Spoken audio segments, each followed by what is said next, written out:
What's up guys? Ngayon, talakayin natin is about voltage division theorem or yung voltage divider. So, yung voltage division theorem guys is for series circuit lamang. So, pwede din siya gamitin sa parallel pero marami pang dapat gawin. So, ganito yan guys. Example, meron tayong battery, given na battery, tapos given din yung resistors, tatlong resistor. Pwede maraming resistor depende sa proof nyo kung ilan nilalagay nila. Tapos, ito yung formula guys.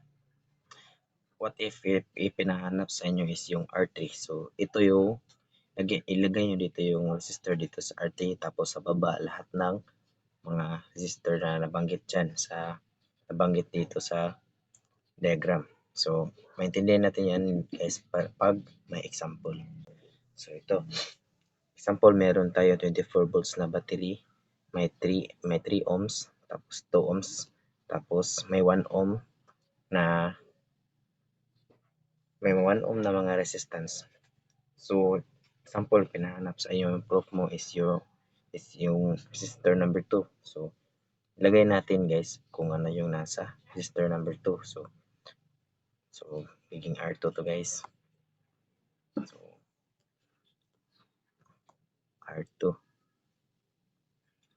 So, ang R2 natin is 2. Tapos lahat ng resistor na dyan is ilagay natin dito.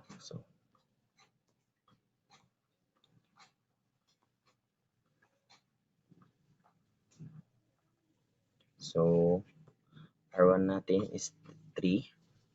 Tapos yung R2 natin is 2.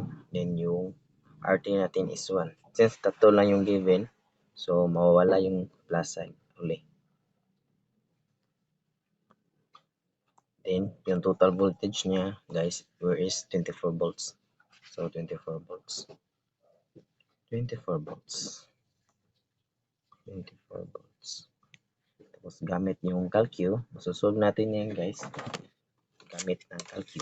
So 2 over 3 plus 2 plus 1.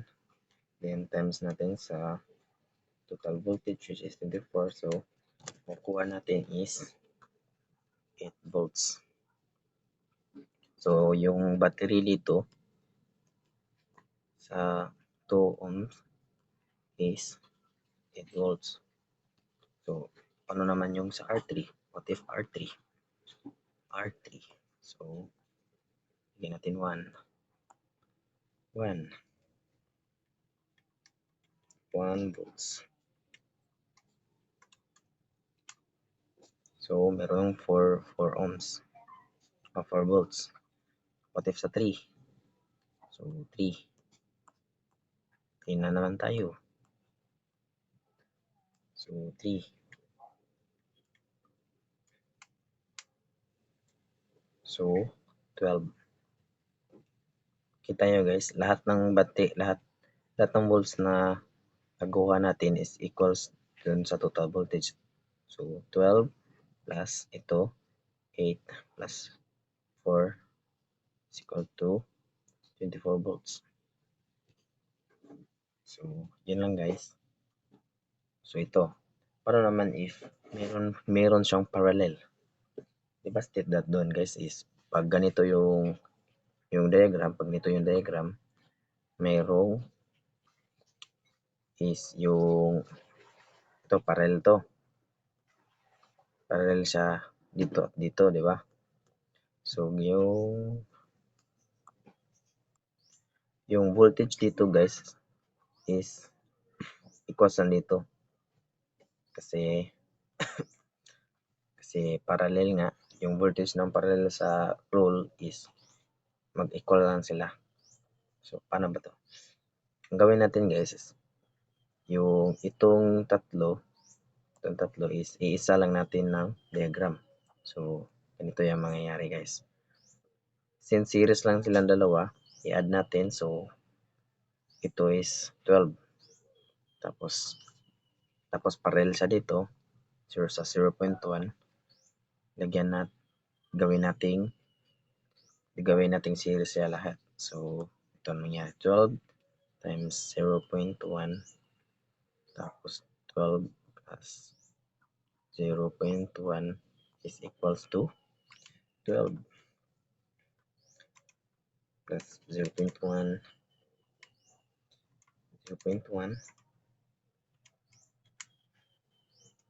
so 0.099099.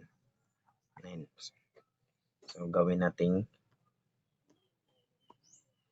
series.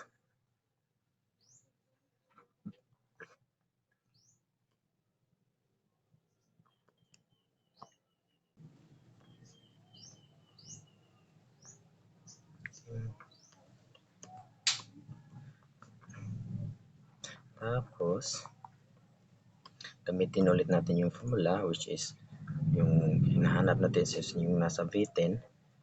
So yung 10 ohms, so ito na, since equal na sila doon, so 0.99, sorry, 0.99, 0.9, bali, plus 3 times total voltage na 12. So ang lalabas dun sa V10 is 0.099 plus 3 times 12.